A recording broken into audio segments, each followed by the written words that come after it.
Hi, this is Sandy Cormack from leftbrainrightbraintest.com, and today's video focuses on creativity, problem solving, and innovation. And I call it the innovator's dilemma, the brain sciences of innovation. And we're going to learn what brain science tells us about how different people innovate differently. So again, this is the emergenetics metaphor that shows the quartile model for left brain, right brain thinking. And I urge you, if you haven't already done so, to go back and learn this from the download that we provided to give you a clear understanding of the basics of emergenetics before we go on. So if you haven't done that yet, please do that. Pause the video, and without further ado, I'm going to keep going here.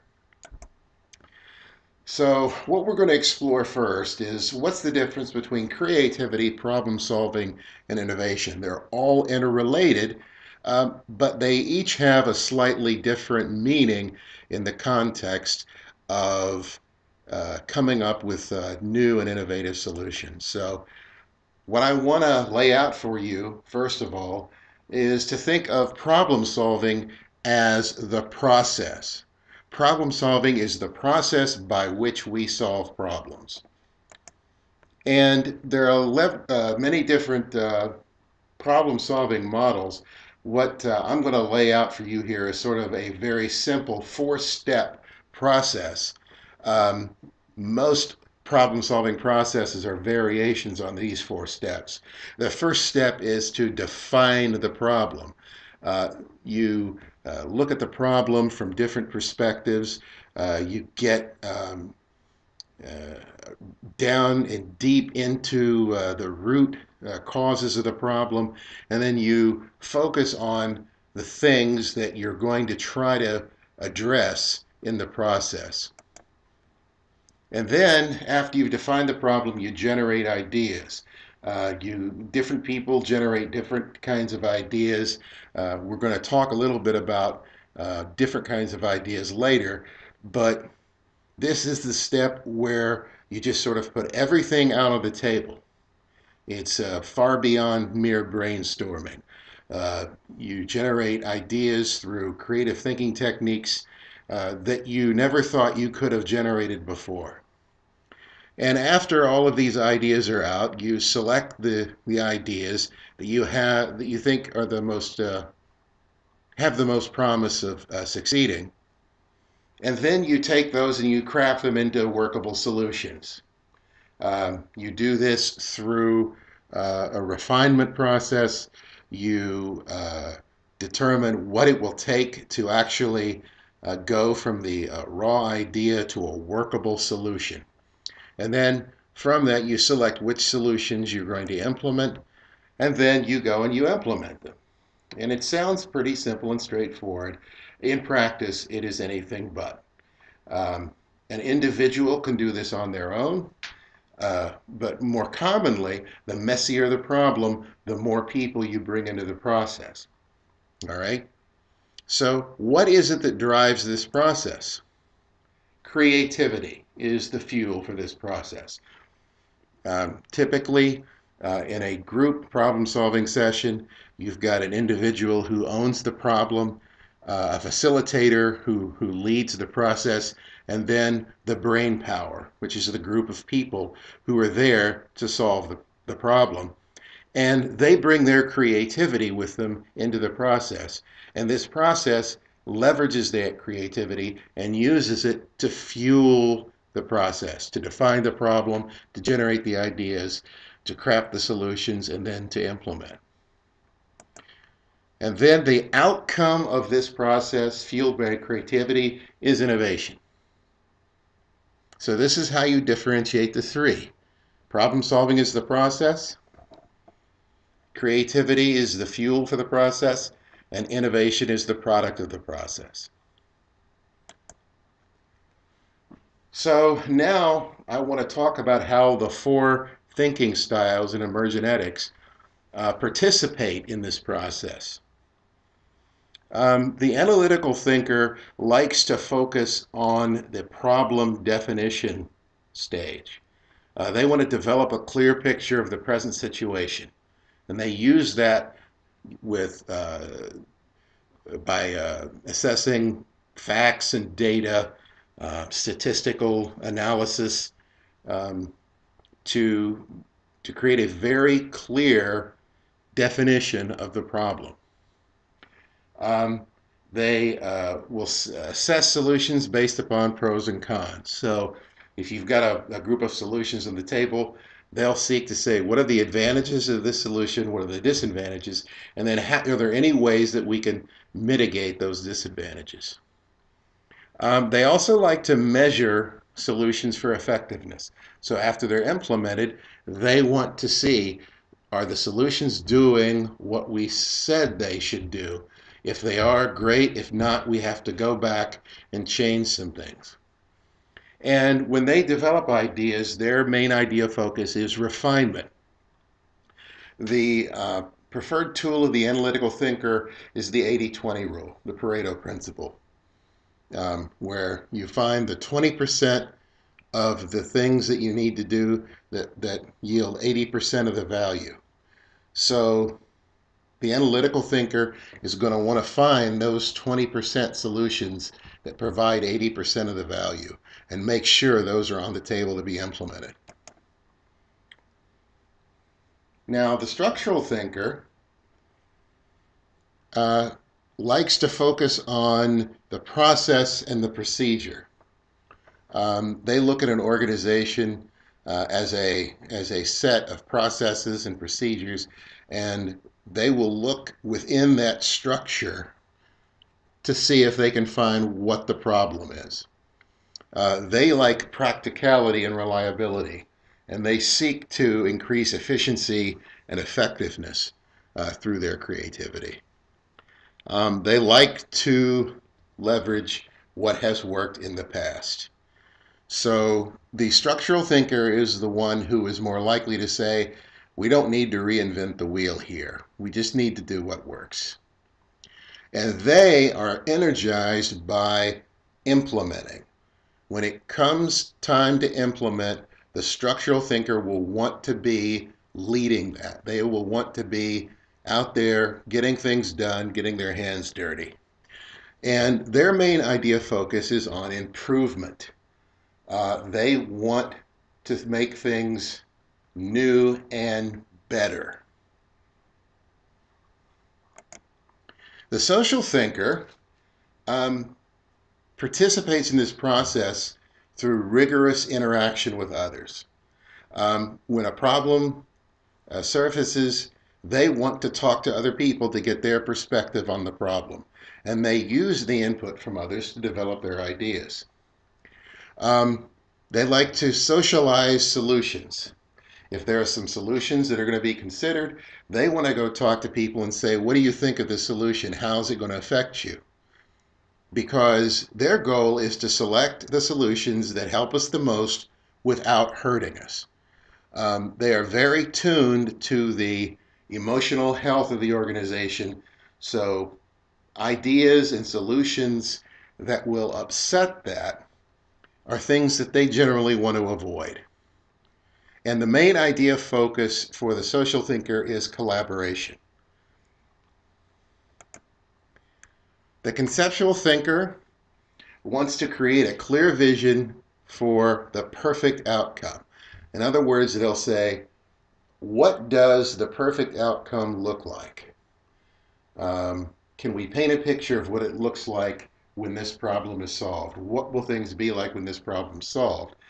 And if they can achieve that, then it's a lot easier to sort of work backwards and come up with ideas that help achieve that state.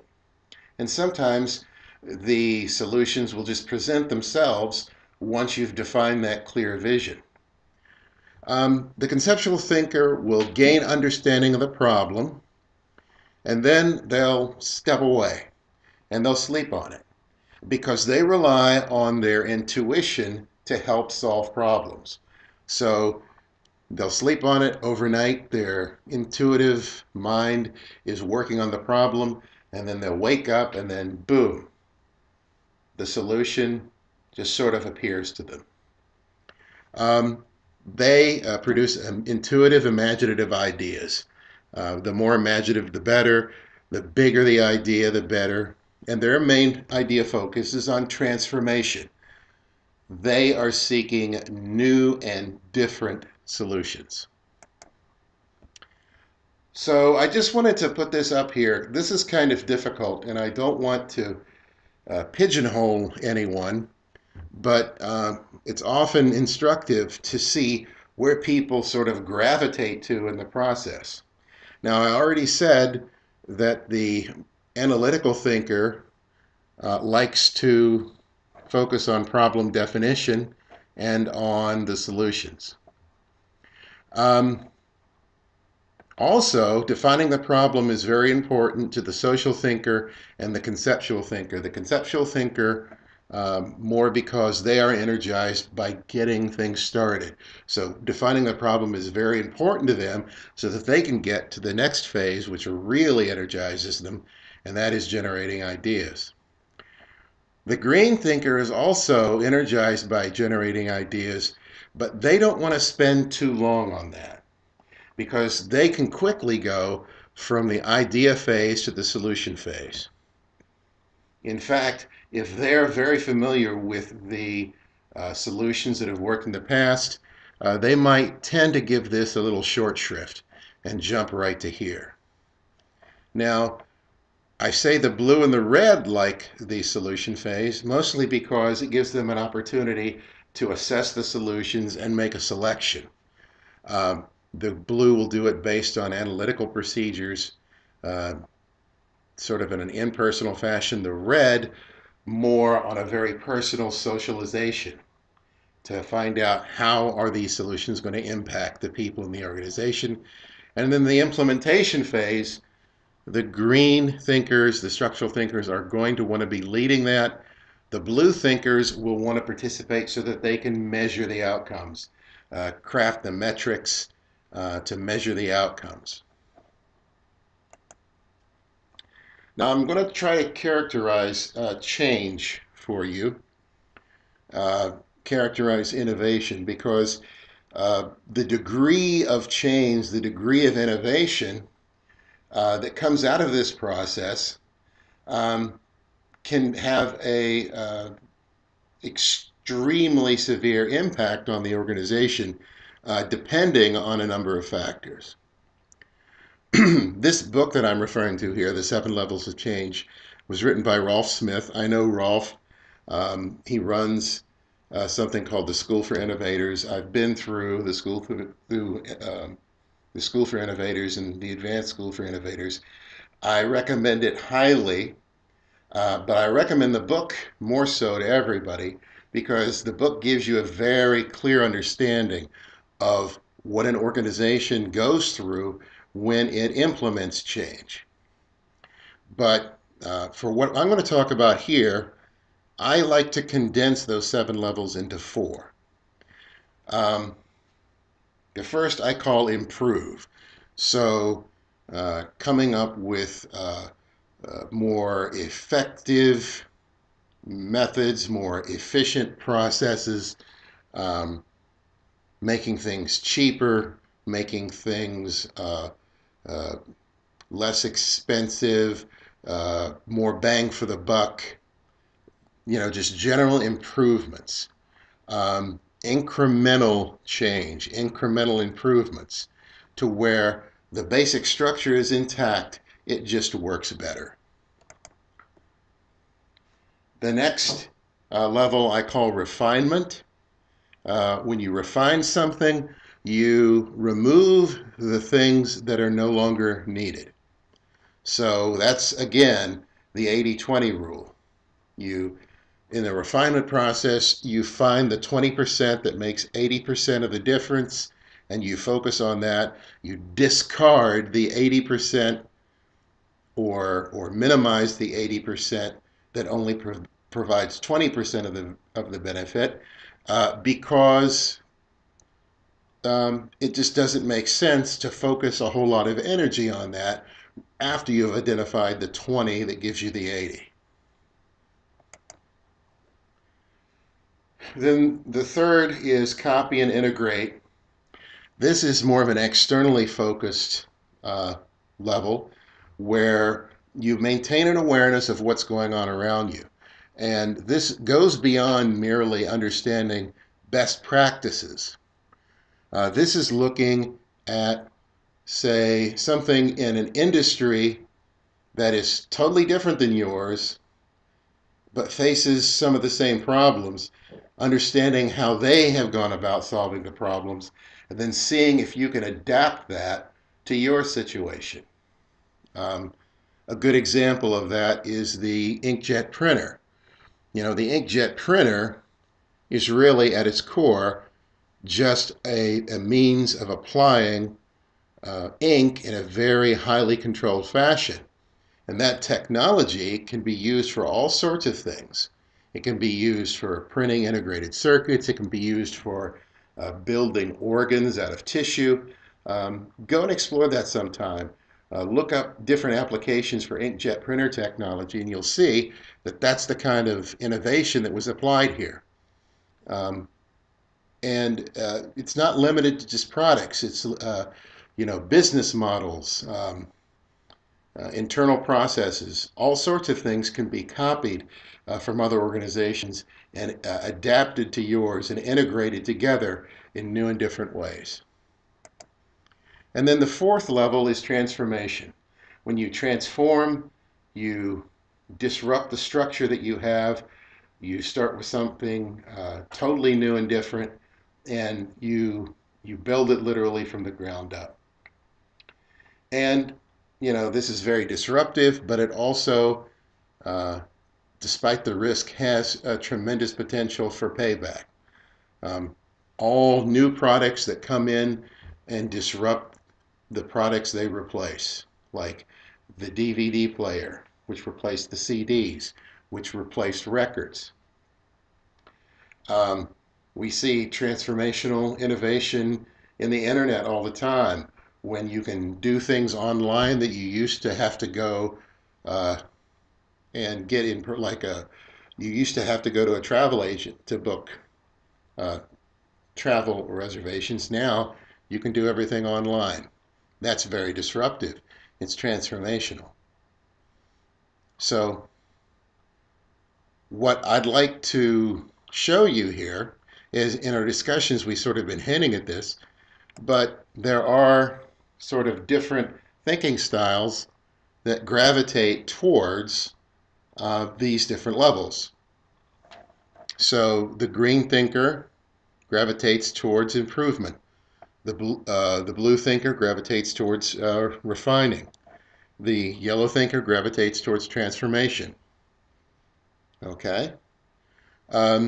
This has profound impact in an organization because most organizations are there to solve problems, either solving problems for a customer or solving internal problems that arise on a day-to-day basis. And the way people tend to solve problems can both enable great change, great improvement, great transformation, but it can also create great disruption, great friction, and cause bad things to happen in an organization. So I'd like to lay out now just a summary of what we've talked about with relation to the four thinking styles. The analytical thinker's innovation style is more technical. They enjoy solving technical problems. They emphasize analysis. They're very open to big change. They're open to all different levels of change based on what makes sense from an analytical standpoint. And they like to measure the effectiveness of the solutions. The structural thinker focuses on process improvement. They put a lot of energy into implementation. They are more open to incremental change than anything. They tend to be very pragmatic. The social thinker enjoys exploring problem solutions with others. The relational process is very important. They're sensitive to the organization's needs. They're open to more non-disruptive change, and they seek broad validation of whatever solutions are accepted. And the yellow thinker enjoys the visioning, the exploration of big ideas, integrating ideas that they see elsewhere into new and different ways. They put a lot of energy into the idea phase. They're open to very big change, and they tend to be starters, not finishers. So now let's take a look at an emergenetics profile of an individual. They have a preference in blue, red, and yellow. So based on this, what do we know about how Fred solves problems? Well, we know that he puts a lot of energy into defining the problem by both analyzing it and talking about it, because he has preference in both of these thinking styles. He likes to come up with big ideas that range all the way from refining through copying and integrating and transforming. Because of this lack of green, Fred probably doesn't want to be the person who implements the solutions. But he does want to loop back around once the solutions are implemented and measure the effectiveness of the solutions to see if they were right. Now, I'm going to get to the heart of the presentation right now. This is how I came up with the name, The Innovator's Dilemma. So let's say that you've got a big, messy problem that you've been given to solve. And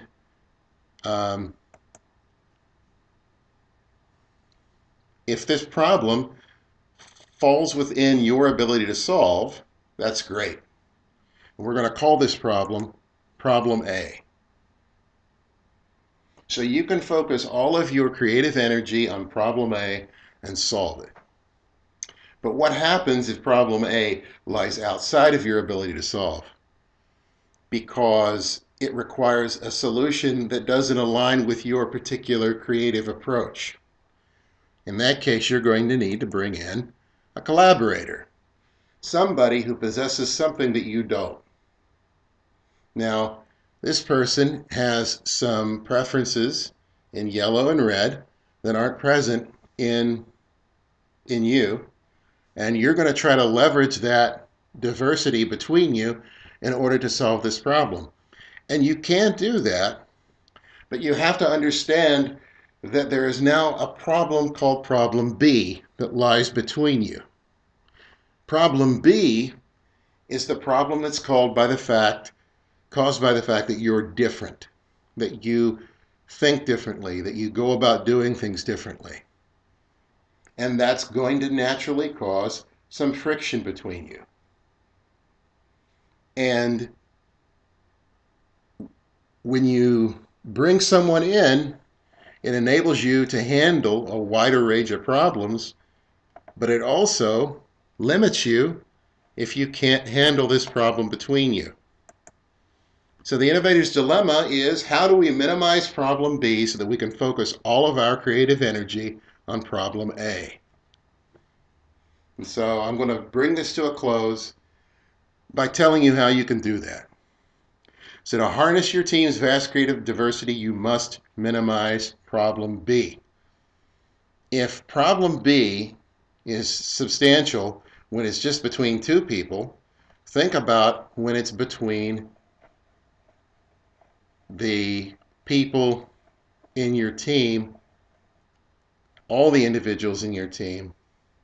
Think of how that problem can multiply, especially if you rely on one another to succeed.